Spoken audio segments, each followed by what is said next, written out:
good. In chapter 31, Still in Jeremiah. yes, Jeremiah chapter 31, sorry, yes. Behold, the days come, saith the Lord, that I will sow the house of Israel and the house of Judah with the seed of man and with the seed of beast. And it shall come to pass that like as I have watched over them to pluck up and to break down and to throw down and to destroy and to afflict, so will I watch over them to build and to plant, saith the Lord. In those days they shall say no more, the fathers have eaten a sour grape and the children's teeth are set on edge, that every one shall die for his own iniquity.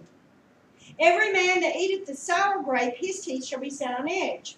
Behold, the days come, saith the Lord, that I will make a new covenant with the house of Israel and with the house of Judah, not according to the covenant that I made with their fathers in the day that I took them by the hand to bring them out of the land of Egypt, which my covenant they brake, although I was an husband unto them, saith the Lord. But this shall be the covenant that I will make with the house of Israel. After those days, saith the Lord, I will put my law in their inward parts and write it in their hearts, and will be their God, and they shall be my people. And they shall teach no more every man his neighbor and every man his brother, saying, Know the Lord, for they shall all know me. From the least of them unto the greatest of them, saith the Lord, for I will forgive their iniquity, and I will remember their sin no more.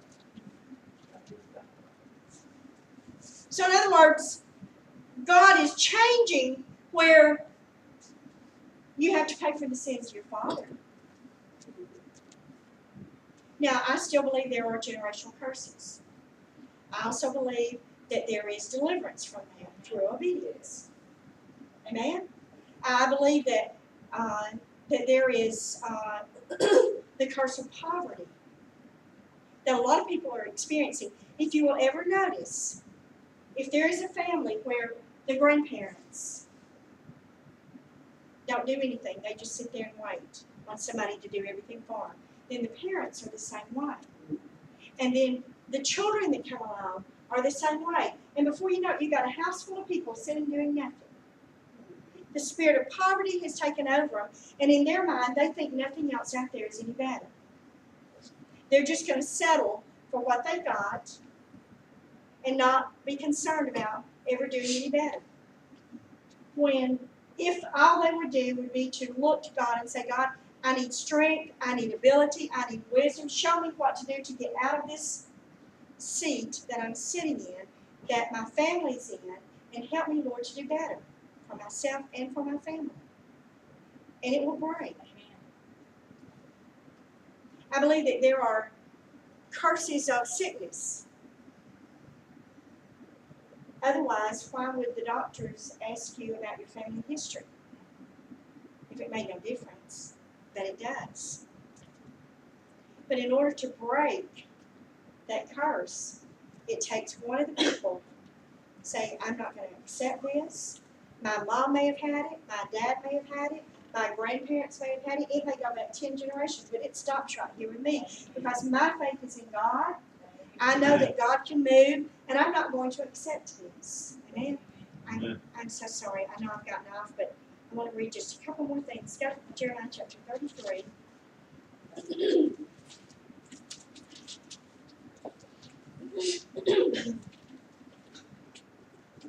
Well, I'm sorry. I want to go back.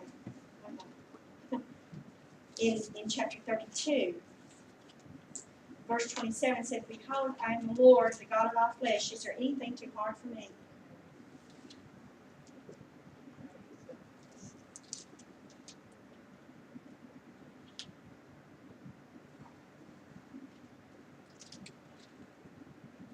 Verse 39 says, And I will give them one heart and one way, that they may fear me forever, for the good of them and of their, who?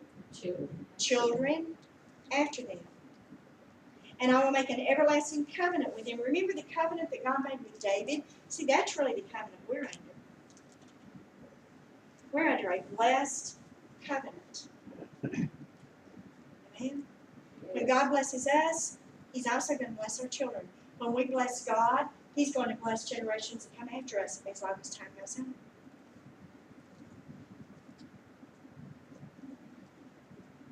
Let me read that one more time. Verse 40. And I will make an everlasting covenant with them, that I will not turn away from them to do them good, but I will put my fear in their hearts, that they shall not depart from me. Yea, I will rejoice over them to do them good, and I will plant them in this land assuredly with my whole heart and with my whole soul. For thus saith the Lord, like as I have brought all this great evil upon this people, so will I bring upon them all the good that I have promised them. So there is a better way. Jeremiah 33 in chapter 3 says, Call unto me, and I will answer thee, and show thee great and mighty things which thou knowest not.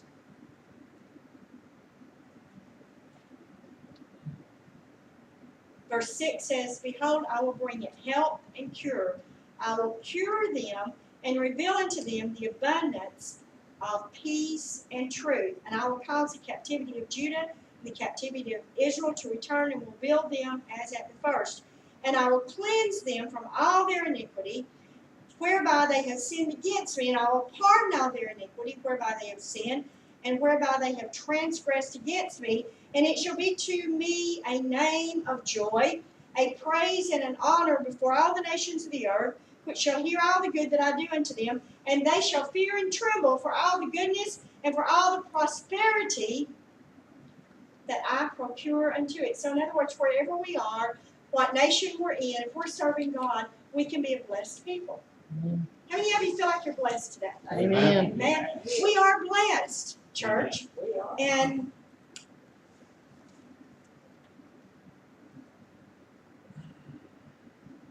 I believe that when we are obedient to God, that He's going to bless us in everything we do. He's going to bless our house. He's going to bless our children. He's going to bless our grandchildren. And I believe that there will be more than enough of everything we need. Now, we may not always have everything we want. There's still some things out there I want. James says, do you want it or do you need it? But I have gotten a lot better. God is still working on me. He's not giving up. He's still working on me. I believe that when the Lord gives us something, that it's our responsibility to take care of it, don't you? Mm-hmm. If He allows us to live in a nice home, I believe He expects us to take care of it. If He allows us to have a car, He expects us to take care of it. I believe if He gives us blessings and we have more than enough, we're supposed to share it with someone who doesn't. Amen? And I believe that when we do all these things, that God will always be there to lift us up and to provide for us in ways that we think might be impossible. So if you're facing a situation in your life and you feel like you're right at the end of, at the edge of the river, when you hear the word, know that's a word for you. And know that God's going to go ahead of you. The waters are going to part. You're going to go to the other side.